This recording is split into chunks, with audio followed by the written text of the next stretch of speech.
slide on your underwear, but they are quite like, you know, voluminous, especially towards the back section.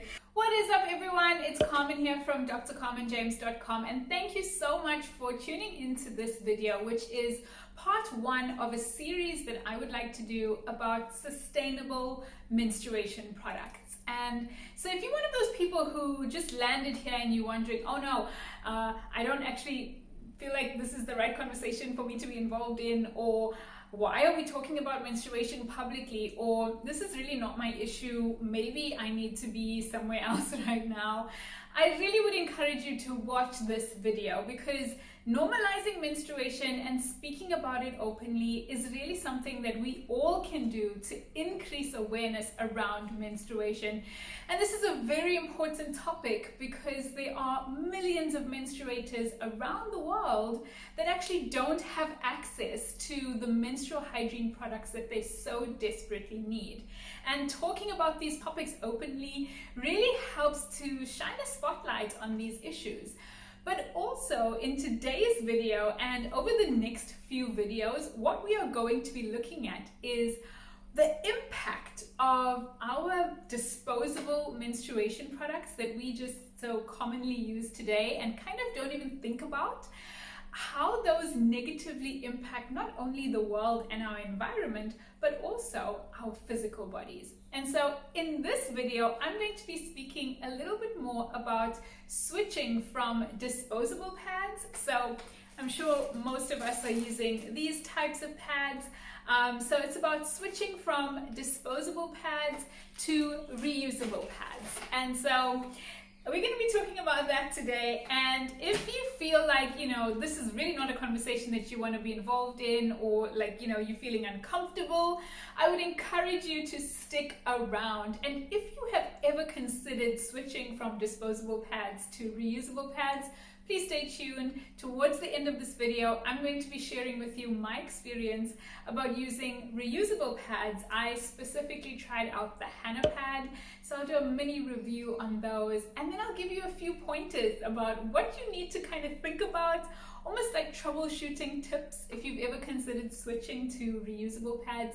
Things I wish I knew before I used them, and so I'm going to be sharing them with you today. So if any of that sounds interesting to you, then please stick with me.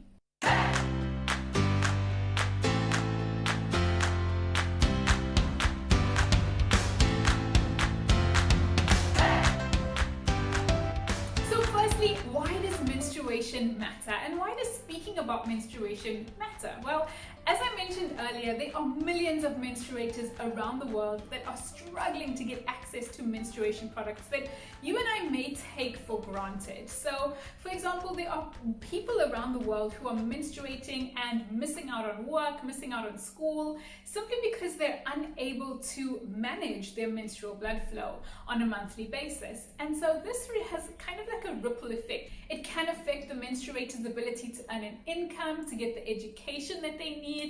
And so this is a really important issue for what we call period poverty. Now, this video is not about period poverty, but today we are going to be looking at more sustainable ways of managing our menstrual waste. And speaking about that, it may be interesting for you to know that on average, a woman uses about 12,000 pads in her lifetime. So if you were to kind of do a calculation for yourself, just kind of think about how many days do you usually menstruate for, how many pads do you use every month while you are menstruating, times that by 12 if you're having 12 menstruation cycles in a year, times that number by about 30 to get how many period cycles or how many pads you would actually use for your entire menstruating lifetime. And that number can be, as I said, anywhere between about 10,500 to 12,000, sometimes even more. And this would also depend on whether you only use tampons, only use pads, a combination of both. And so you can tell that this waste that we produce on a monthly basis can add up quite quickly. And so the estimation is that it can take approximately 500 to 800 years for a single menstrual pad to decompose. So we only started using pads, disposable pads, around just about 100 years ago, which would mean that every single pad that has ever been used in the history of using disposable pads is still on the earth somewhere. And that is contributing massively to the amount of waste that we are producing on an annual basis. If you think about our landfills that are filling up with menstrual products, we really need to start thinking about how we can contribute less to that ever-increasing amount of menstrual waste that is building up. These menstrual pads are made of plastic, and so it's very difficult for them to decompose. It really takes a long time. And so all the while they are contributing to this ever-increasing mass of menstrual waste that is building up around the world. And that's quite a profound thing to think about. But not only are these pads contributing to the waste that we are producing, but if you actually look at what these pads are made of, it can be quite scary to think that we are placing these pads on probably the most sensitive and delicate parts of our bodies on a monthly basis for hours and hours at a time. I mentioned that these pads, a lot of them have plasticizers in them, so they're made of plastic primarily, a lot of them. And the other thing is that menstrual pads, if you look at the packaging of menstrual pads, there's actually no ingredient list on these packages. So there's nowhere on this bag where it tells you exactly what these pads are made out of, which is quite concerning because studies have been done on pads that show that they contain everything from chloroform to chlorine to phthalates, and the list of chemicals just goes on and on and on. And if you think about the fact that our skin is really absorbent, but our mucous membranes are much more absorbent than our skin. And the vaginal area in particular is very vascular, meaning that it has lots of blood vessels. And so that means that it's going to absorb toxins and chemicals even more quickly than our skin does. And so when we are placing toxic products around that area, in our genital area, we really are exposing ourselves to everything that is basically contained inside these pads. And so that is a huge concern for me and for a lot of other people because our health really is our wealth. I think that one thing that the COVID-19 pandemic has clearly shown us is the importance of maintaining our health and well-being. And so that's actually the reason why I wanted to bring this up with you today. But another important reason why you should consider reviewing your menstrual hygiene products is just the amount of money it costs to be able to purchase these disposable products on a monthly basis. So if, for example, you were menstruating for about 6 days in a month, and let's just say you used about 5 pads a day during that cycle, it would mean that you would use about 30 pads every time you went through a menstruation cycle. And if you times that by the average amount of what a pad costs, which is about R2.50, I'm South African, so pads on average cost about R2.50, some are cheaper, but some are actually more expensive. You can actually estimate that during your menstrual period of time in your life that you are menstruating, that your pads can actually cost upwards of 27,000 Rand, which is a huge amount of money to be spending over a lifetime. And I know that it may seem like it's kind of spread out, so it doesn't really make that much difference. But if you add on the potential cost of becoming ill as a result of using these pads, especially up close and personal, the amount of money that you actually spend and the negative impact that it can actually have on your health, it's really worth reviewing if this is something that you could potentially think of changing. So during this series, I'm going to be reviewing a number of sustainable menstruation products, meaning products that are not only healthier for you to be using, that are not going to be contributing to the toxic burden that you are placing your body under every time you put these products in and around your genital area, but they also are going to be cost effective. So I'm going to be looking at a number of products that may actually save you money in the long run. Fair enough, some of them might actually be a little bit more expensive than others. But again, when you look at the impact on your health, you may actually be saving in the long run. And so today we are going to be speaking a little bit more about cloth pads. Now, this might seem really strange because we've come from an era where menstruators used to use cloth napkins and we kind of progressed into using the disposable napkins. But as we've just mentioned earlier on in this video, using those disposable napkins may not always be the healthiest choice for us. In particular, if we think about the amount of chemicals that we are exposing ourselves to every time we use these disposable products. So when it comes to using cloth napkins, there are a few things that you need to kind of keep in mind. So this is an example of a reusable cloth pad. These are by Hannahpad, and I just wanted to explain to you a little bit more about how these pads are used, some things that you need to kind of keep in mind, and my overall experience using these pads. So almost like a mini review of what it was like to use cloth sanitary pads for the first time.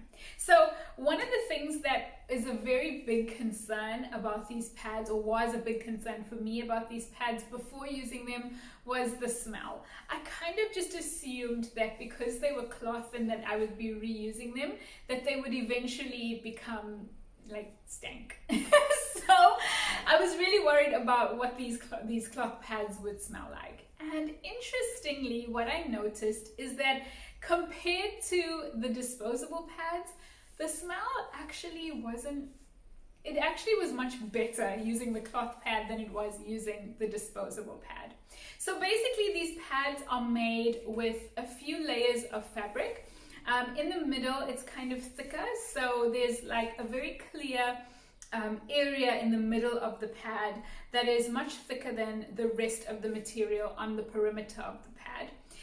And that really is the absorbency layer. So the thickness of that layer, in fact, I don't know if you can actually see that, but these pads are really quite thin, especially if you compare them. So that is basically the Always Night Maxi Thick Pad. And if you compare this one to, this is Hannahpad's biggest pad, and it's probably a very similar length to the Always Nighttime Pad. And so if you look at the thickness of this pad, if you compare it to the thickness of this pad, they're probably about the same thickness. This pad is definitely much bigger and it's got much more surface area that it covers. And so this pad is Hannahpad's biggest pad. It's actually called the Ultra Over. Hannahpad has various different sizes, ranging from the smallest pad, which is this one, and this is the panty liner pad, and this one is the Ultra Over. This is the biggest Hannahpad. And if you compare the size of the Always Nighttime Pad, that's about how much bigger the Hannahpad is. It's really not that much bigger than the Always Ultra Pad. The thickness is comparable, so they are pretty much the same thickness.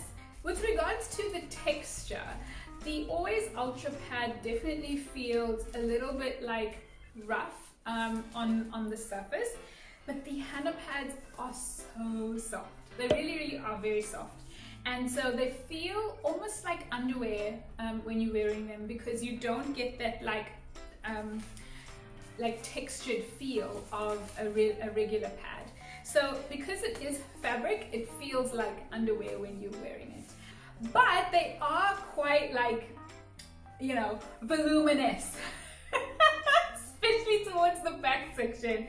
So yeah, when you're wearing them and you have like, let's say, tight pants on or something, I think that you would probably feel a little bit self-conscious if you were wearing these out.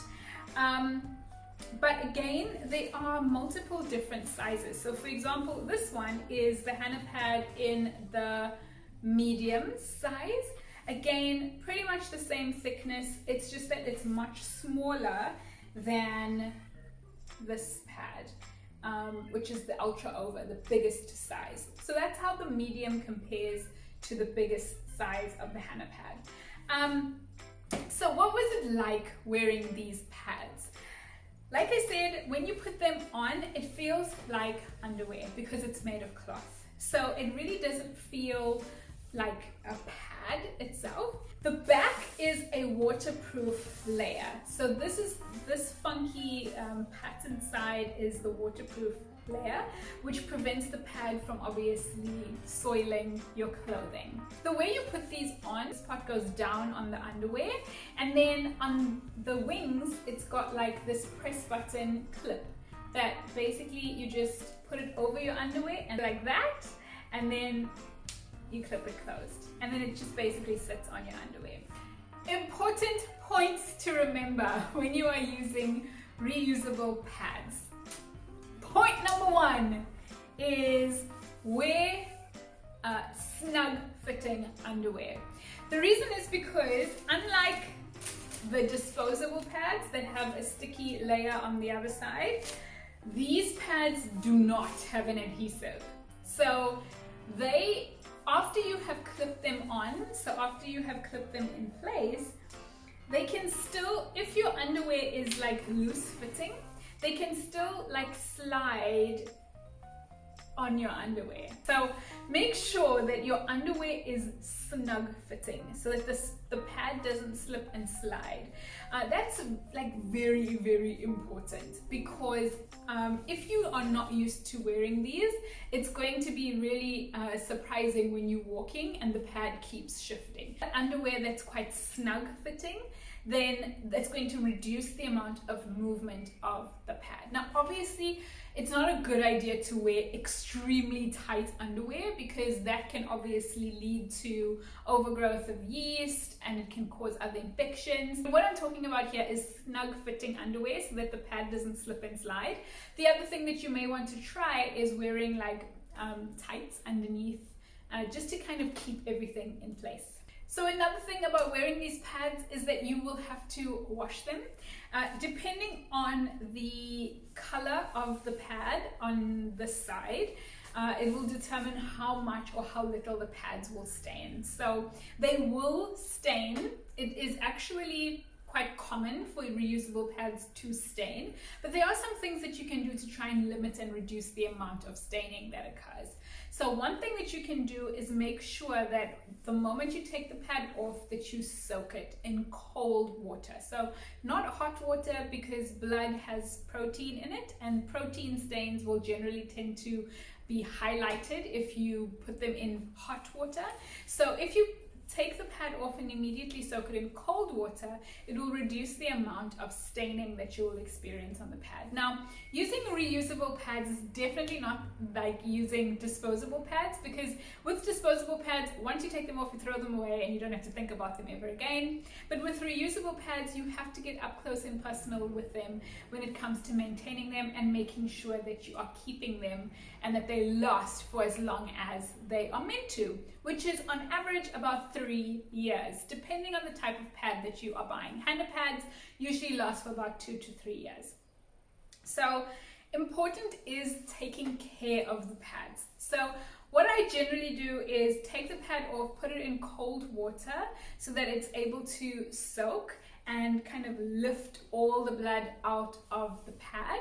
And then once you've wrung it out, you can actually then put a stain treatment on it. So because we are trying to reduce the amount of chemical exposure that we are putting on the genital area, you want to be careful about what you are using to clean your pads. So just make sure that you're using as natural products as possible, whether it's a natural stain remover, natural soaps and detergents, just to try and reduce the amount of toxins that are getting absorbed and soaked up into these pads. So what I found works really well is soaking the pads in water with some bicarbonate of soda, some vinegar, and a natural soap, together with a few drops of essential oil. I let the pads soak overnight so that the blood can drain out. And then the next day, I basically just squeeze out the pads and then add it into my washing or the laundry with a natural detergent. And then I hang the pads out to dry.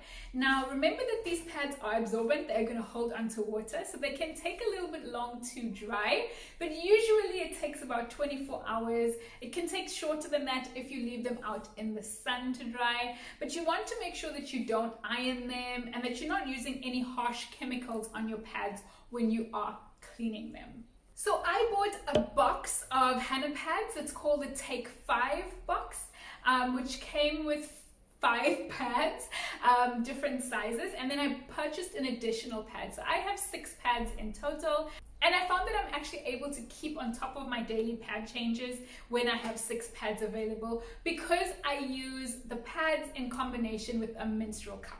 So we will be speaking about menstrual cups in another video, but I basically use the cup and then use the pad as backup. So I'm able to actually get by with 6 pads, although I will say that I'm probably going to be purchasing some more pads pretty soon. In the future, I'd like to try out a few different brands, and I'd also just like to have a few more of them available, because honestly, once you get over, if you're somebody who struggles to maybe like deal with menstrual blood, and if you feel like it's going to be, you know, too much and too overwhelming for you, I'd encourage you to give it a try. It honestly is not as bad as you think it's going to be. And once you get the hang of taking care of your pads and you get into a routine around using reusable pads, it's actually phenomenal how much better you actually feel about your period, because you know that you are not only making a better choice for the environment, but you're also making a better choice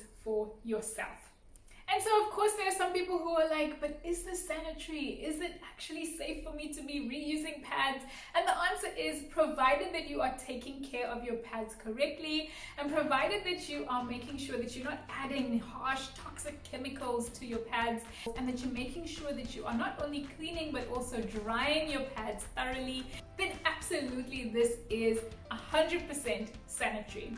The other thing that you may need to kind of take into consideration is when you are going out of the house, you're going to need some kind of wet bag to take along with you. So whether that's a reusable Ziploc bag, or some pads, like for example the Hannahpads do come with a wet bag, like a pouch that you can buy, which is waterproof, so that in case you need to do a pad change when you're out, you're able to take the pad off, fold it up and put it in the wet bag, transport it home so that you can take care of it when you get home. But the nice thing about the Hannahpads is that they actually fold pretty nicely. So you just basically fold them over like that, and then clip them with the same wing clips, and then they basically make it like nice little pouch thing. And you can put this into, and then remember the waterproof side is on the outside anyway, so you can either slip this into a reusable Ziploc bag or into a wet bag, some kind of waterproof pouch that you may have in your bag, and then you basically can take care of the pad when you get back home. And so my overall impression of using the Hannahpads for the first time was a really positive one, and so I can definitely recommend them to menstruators as a brand that you can rely on and trust. However, I also know that you probably have some other locally made brands that may be available to you, and there are even YouTube videos on how you can make your own reusable menstrual pads yourself at home. So if you are a good sewer and you have all the materials available, then I'd encourage you to do some research and maybe even consider making your own pads. So I hope that this video was helpful. I hope that it opened your mind perhaps to choosing reusable pads as an option for sustainable menstruation. Maybe this was for you and maybe you'll try it out. I really hope that you will. But if it's not, then maybe one of the other videos that's coming up on this channel will be something that you may want to try. So go ahead and subscribe and click the bell so that you get notified when I post the next video in this series. I'm so glad that you stayed with me all the way to the end, and I'm grateful for you being here. If you like this video, please like it and go ahead and share it if you think that it's going to help somebody, and I love to hear back from you. So leave me a comment in the comment section below. I'd love to hear what else you would like to hear about and what other videos you would like for me to make on this channel. Take care of yourselves and bye!